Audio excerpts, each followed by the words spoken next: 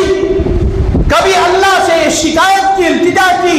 مولا کریم کہیں نہ کہیں امت کی طرف سے قربانی دینے والے ان احباب کو اللہ تو پوری امت کی طرف سے جزائے خیر عطا فرما۔ آپ کو پتا ہے آج ان کی سحریاں کیا ہیں، ان کی افطاریاں کیا ہیں؟ ایک ویڈیو میں دیکھا، دیکھ کر مجھ سے رہا نہیں گیا، میں رو پڑا، بے ساختہ رو پڑا۔ جیل کے اندر ہمارا ایک مسلمان بھائی ہے، پچھلے NRC CA کے موقع پر بہت سارے بے قصور مسلمانوں کو اٹھا لیا گیا۔ ہمارا ایک بھائی جیل کے اندر ہے، اس کی ایک چھوٹی بچی ملنے کے لیے جاتی ہے، ایک طرف سے وہ بچی جیل کی سلاخوں کے اندر، باپ جیل کی سلاخوں کے ادھر کے حصے میں، جیل کی سلاخوں کے ادھر چھوٹی 5-6 سال کی بیٹی ہے، یہ کھڑی ہوئی ہے، باپ جیل کی سلاخوں کے اندر سے ہاتھ ڈالے ہوئے، بیٹی اس کے سینے سے لپٹ کر رو رہی ہے، ادھر سے باپ رو رہا ہے، ادھر سے بچی رو رہی ہے، ادھر کھڑے ہو کر اس کی بیوی رو رہی ہے۔ مسلمانوں بتاؤ کہ اللہ کیا یہ سارے مناظر کا ہمیں جواب دے رہا نہیں ہے؟ کن نسلوں میں الجھے ہوئے ہم لوگ؟ امت مسلمہ کدھر جا رہی ہے؟ فَيَا أَيُّهَا النَّاسُ فَأَيْنَ تَذْهَبُونَ، اے لوگوں تم کدھر جا رہے ہو؟ فَفِرُّوا إِلَى اللَّهِ، دوڑو اللہ کی طرف۔ ہم نے نہ نماز کا مقصد سمجھا، نہ روزے کے مقصد سمجھے، نہ امت پر ہونے والے حالات کا ہمارے سامنے جائزہ ہے۔ کبھی دعائیں کرو ان لوگوں کے لیے، یا اللہ سرزمین فلسطین پر جو ظلم ہو رہا ہے، اللہ تو ان کی مدد و نصرت فرما۔ ایک شخص آٹے کی بوری تھک چکی ہے، ریت اور مٹی کے ساتھ اٹھا کر آٹا ڈال کر کہا لک الحمد ولک الشکر۔ کبھی ہماری زبان سے بات نکلی لک الحمد ولک الشکر؟ کیوں؟ ہم عیش آرام کی زندگیاں گزار رہے ہیں، تنعمات کی زندگیاں ہم گزار رہے ہیں، لیکن اطاعت فرما برداری پر جو مشقت ہوگی اس پر صبر کرنا، اور روزے کے اندر یہی ہوتا ہے، رات میں 3 بجے اٹھنا، سحری کرنا، تہجد پڑھنا، پھر فجر کی نماز کو آؤ، یہاں نیند کا غلبہ، پھر نماز کے بعد بیٹھو کچھ دیر اللہ رسول کی بات سنو، یہ سب جو مشقت ہوتی ہے۔ کل تک جو انسان 8 بجے اٹھتا تھا وہ 8 بجے سو رہا ہے، اس پر جو مشقت ہوتی ہے اسے برداشت کرنا، اسے کہتے ہیں الصبر علی الطاعات۔ روزے کا مقصد کیا ہے؟ اللہ روزے کے ذریعے سے بندوں کو متقی بنانا چاہتے ہیں، پرہیزگار بنانا چاہتے ہیں، اور اللہ نے تسلی دینے کے لیے یہ بھی جملہ بیان فرما دیا من قبلکم، یہ جو روزے فرض کیے گئے میرے محبوب کی امت صرف تم پر نہیں بلکہ تم سے پہلوں پر بھی، اور نبیوں کی قوموں پر بھی، اور نبیوں کے ماننے والوں پر بھی، اور رسولوں کے پیچھے چلنے والوں پر بھی ہم نے روزے فرض کیے تھے، اور تم پر بھی روزے فرض کیے ہیں تاکہ تمہیں متقی بنا سکے، تاکہ تمہیں پرہیزگار بنا سکے۔ تقویٰ کیا ہے؟ کسے کہتے ہیں تقویٰ؟ تہجد پڑھ لینا، نمازوں کی پابندی کر لینا، یہ بلندی درجات کے لیے ہوتا ہے۔ نماز کا وقت آ گیا، نفس کہہ رہا ہے تھوڑی دیر سو جا، اسے لات مار کر اٹھ جانا، اس کا نام تقویٰ ہے۔ بھری جوانی ایک حسینہ نظروں کے سامنے آ گئی، نفس کر رہا اسے بات کر لے، نظروں کو جھکا دے، اس وقت اپنے آپ پر کنٹرول کر لے، اپنے آپ کو قابو میں رکھے، اس کا نام تقویٰ ہے۔ 2 دن کا بھوکا، اس کے سامنے شراب رکھی ہوئی ہے، ابھی جان کنی کی حالت باقی نہیں ہے، اس وقت ٹھکرا دے، اس کا نام تقویٰ ہے، اس کا نام تقویٰ۔ وہ کیا ہے؟ پرہیزگاری، اللہ سے ڈرنے کا نام، گناہوں کو ترک کرنے کا نام، معصیت کو ترک کرنے کا نام تقویٰ اور پرہیزگاری ہے۔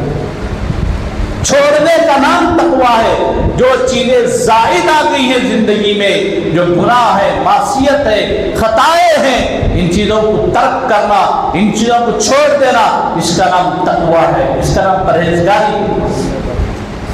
حدیث پاک کے اندر آتا ہے، اللہ کے نبی حضرت محمد رسول اللہ صلی اللہ علیہ وسلم نے فرمایا الصوم جنۃ، روزہ ڈھال ہے۔ ڈھال کسے پڑتی ہے؟ ایک آدمی جنگ لڑنے کے لیے جا رہا ہے تو اپنے بچاؤ کے لیے جو استعمال کرتا ہے ڈیفنس سسٹم، آج کے اس دور میں سمجھنے کے لیے، پہلے تو جو جنگیں ہوتی تلواریں ہوتی تھی، وہ میدانی جو جنگ ہوتی تھی اس وقت ایک ہاتھ میں تلوار ہوتی تھی، ایک ہاتھ میں گول ایک بڑا تٹا ہوتا تھا، کوئی اگر وار کرتا تو اس تٹے کو اس طرح بیچ میں دے دیا جاتا تو تلوار کے وار سے بچ جاتے تھے، اسے مدافعات کہتے ہیں۔ اور آج کے اس دور کے اندر جتنا ڈیفنس سسٹم ہے اسے ڈھال کہتے ہیں۔ اپنے آپ کو بچانے کے لیے جتنی تدبیریں اختیار کرتی ہیں اس کا نام ڈھال ہے۔ تو روزے کو کیوں ڈھال کہا گیا؟ یہ دنیا میں بھی ڈھال ہے اور یہ آخرت میں بھی ڈھال ہے۔ دنیا میں ڈھال کیسا؟ بیماریوں سے ڈھال ہے، پورے 11 مہینے کھا کھا کر ہم نے اپنے جسم کی جو حالت برباد کر رکھی ہے، ادھر معدہ خراب ہو گیا، ادھر جگر خراب ہو گیا، ادھر پیٹ کی کیفیت سڑ گئی ہے، ادھر قبض کا علاج کراتے پھر رہے۔ روزے کے اندر اللہ تبارک و تعالیٰ نے ان ساری بیماریوں سے شفا رکھی ہے، یہاں تک کہ کینسر کے جو جراثیم ہیں یہ کینسر کے جراثیم سے بھی بچاؤ ہوتا ہے اس میں۔ اللہ تبارک و تعالیٰ نے اس کے بچاؤ کے لیے اس کے اندر اللہ نے ایک ایسا پاورفل میڈیسن رکھ دیا ہے، بندہ روزہ رکھتا ہے تو کینسر کے جو جراثیم ہے اس سے بھی لڑنے کی قوت پیدا ہو جاتی ہے۔